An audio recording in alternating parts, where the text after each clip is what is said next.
లడ్డూకి వచ్చే భక్తుల కోసం ఇవన్నీ కూడా కటౌట్లు ఏర్పాటు చేశారు.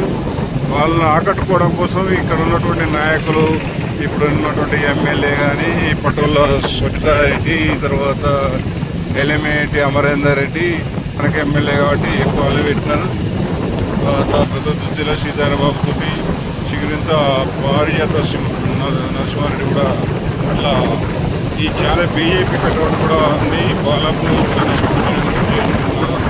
భక్తుల కోసం స్వాగతంతో ఇస్తున్నారు. కాసేపట్లో ఇక్కడ గణేష్ నిమజ్జనానికి బయలుదేరే అవకాశం కనిపిస్తుంది. బాలాపూర్ గణేష్ని ఇప్పుడు నిమజ్జన ఉత్సవానికి తీసుకెళ్ళడానికి సిద్ధం చేశారు. బయటకు కదిలించారు. భక్తులు భారీ ఎత్తున స్టార్ట్ అయ్యారు.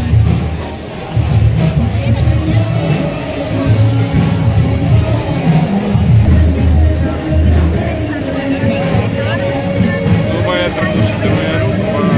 మండపం నుంచి కదిలించి ఒక దగ్గర దీన్ని వాహనంలో ఎక్కించి దీన్ని తరలిస్తున్నారు.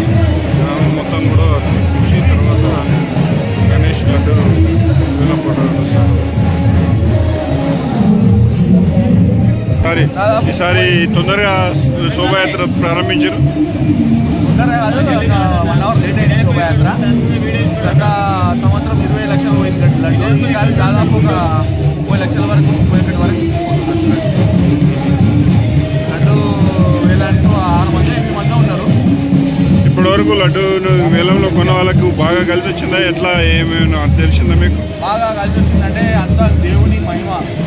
బాలాపూర్ గణేష్ యొక్క కృప వల్ల కొన్న వాళ్ళు కూడా చాలా బాగుపడ్డారు, చాలా మంది ఉన్నారు. అదేవిధంగా ప్రతి సంవత్సరం లడ్డు ఆసక్తితో వస్తున్నారు. మేము కొంటామని ఉన్న వాళ్ళు కూడా. ఎన్ని గంటలు స్టార్ట్ అవుతుంది లడ్డు వేలం? లడ్డు వేలము ఎవ్రీ ఇయర్ అయితే 9 to 10 లోపల అవుతుంది. ఈసారి 9:30 to 10:30 లోపల అవుతుంది. ఒకసారి గ్రామం మొత్తం తిప్పేసి గ్రామం మొత్తం